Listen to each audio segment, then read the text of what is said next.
Peter மன்மோகன் sir, நீங்கள் வந்து இந்த இந்திய அரசியல் நாடாளுமன்ற வரலாற்றில் நீங்கள் நாடாளுமன்ற உறுப்பினராகவும் இருந்திருக்கீங்க, பல்வேறு அரசுகளையும் தொடர்ந்து பார்த்துருக்கீங்க. அது இந்த ஐக்கிய குஜராத்திலிருந்து மன்மோகன் சிங் அரசுலேருந்து வாஜ்பாய் அரசு வரை அந்த கூட்டணி அரசாங்கம் என்பது கடந்த ஒரு 10-15 ஆண்டுகளாக ஒரு இல்லாத ஒரு சூழ்நிலை ஏற்பட்ட சூழ்நிலையில் இப்போது மீண்டும் அந்த கூட்டணி அரசாங்கம் என்ற ஒரு புதிய அத்தியாயம் தொடங்கி இருக்கிறது. ஆனால் அது யாரிடம் தொடங்கி இருக்கிறது என்பதையும் நாம் கவனத்தில் கொள்ள வேண்டியிருக்கிறது.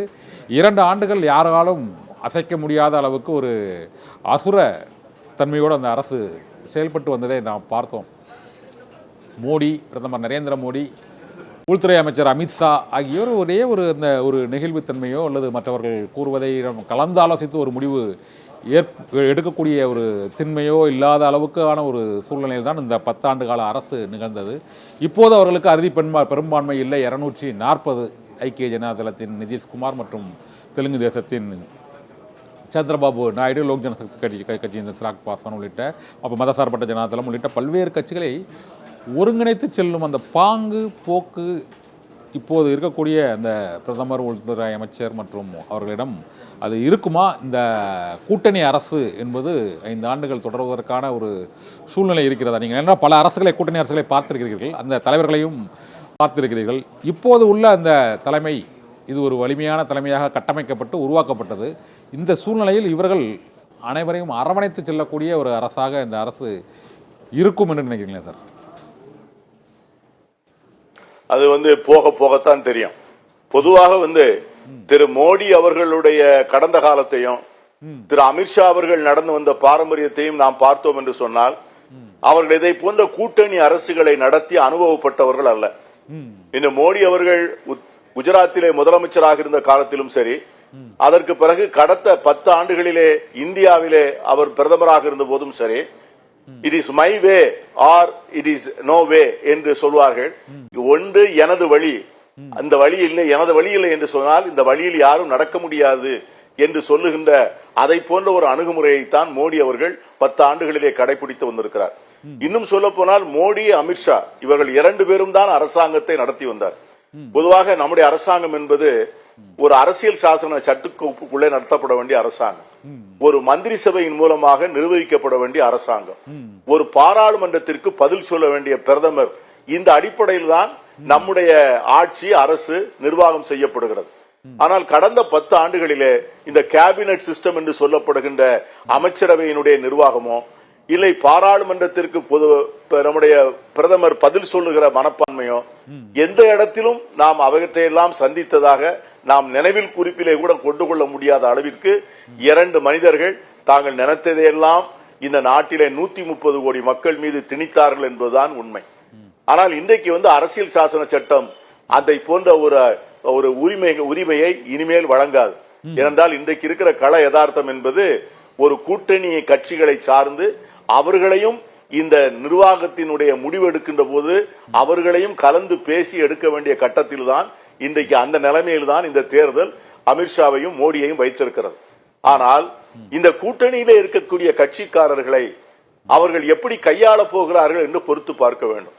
உதாரணமாக சந்திரபாபு நாயுடுவை பொறுத்தவரை அவர் கடந்த காலத்தில் அவருடைய நடைமுறைகள், செயல்பாடுகளை எல்லாம் நீங்கள் பார்த்தீர்கள் என்று சொன்னால், அவர் ஒரு மாநிலம் தழுவிய ஒரு அரசு நிர்வாகத்தை மிக திறமையாக கையாண்ட ஒரு நல்ல முதலமைச்சர். ஒரு மாநிலத்திற்கு என்ன அதிகாரம் தேவை, ஒரு மாநிலத்திற்கு என்னென்ன உரிமைகள் தேவை, இவற்றையெல்லாம் அவர் செய்து காண்பித்தது மட்டுமல்லாமல் இந்த உரிமைகளுக்காக, அதிகாரங்களுக்காக பல இடங்களிலே குரல் கொடுத்த வரலாற்று சம்பவங்கள் எல்லாம் உண்டு. நிர்வாகத்தினுடைய சூத்திரங்களை அறிந்தவர். கடந்த காலத்திலே ஒரு கூட்டணி அரசு நிர்வகிக்கப்படுகின்ற போது மிக முக்கியமான இடத்திலே he was the convener of the coalition government. Tamil மாநில காங்கிரஸ் கட்சியில் இருக்கின்ற போது திரு சந்திரபாபு நாயுடு அவர்கள் தான் அன்றைக்கு தேவகவுடா அரசினுடைய அந்த நிர்வாகத்தை ஒருங்கிணைக்கின்ற ஒருங்கிணைப்பாளராக இருந்தார். அப்பொழுது அவரை அடிக்கடி சந்தித்து பேசக்கூடிய வாய்ப்பை நான் பெற்றவன்.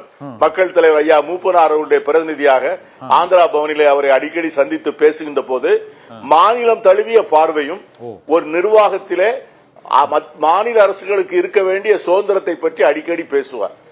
அப்படி பேசக்கூடிய சந்திரபாபு நாயுடு வரக்கூடிய காலங்களிலே மோடி அவர்களிடம் அதை போன்று பேச முடியுமா? ஏனென்று சொன்னால் தேவகவுடாவிடம் பேசலாம், ஆனால் தேவகவுடாவிடம் பேசுவதை போல மோடி அவரிடம் இவர் பேச முடியுமா? பேசினால் அவர் அதை எப்படி எதிர்கொள்வார்?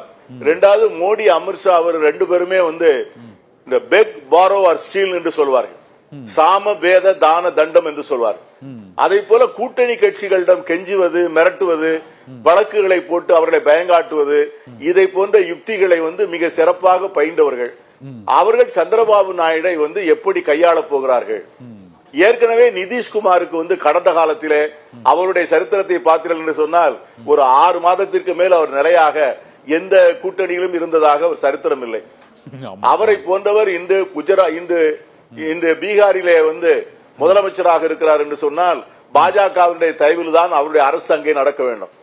ஆகவே அங்க பீகாரிலே வந்து பாஜக தயவிலே ஆட்சியை நடத்த வேண்டிய நிதிஷ்குமார் மத்தியிலே வந்து மோடியிடமும் அமித்ஷாவிடமும் உரிமைகளை கேட்டு பெறுவார் என்று சொன்னால் அது அவருக்கு சிரமமாக இருக்கும். அப்படி ஒரு நிலைப்பாட்டை எடுத்தால் அங்கே இருக்கின்ற பீகாரில் இருக்கின்ற நிதிஷ்குமார் அரசுக்கு பல இடைஞ்சல்களை கொடுப்பார்கள். இரண்டாவது, இந்த 2 அரசுமே ஆந்திராவும் இன்றைக்கு பீகாரும் மிகப்பெரிய நிதி நெருக்கடியில இருக்கின்றன.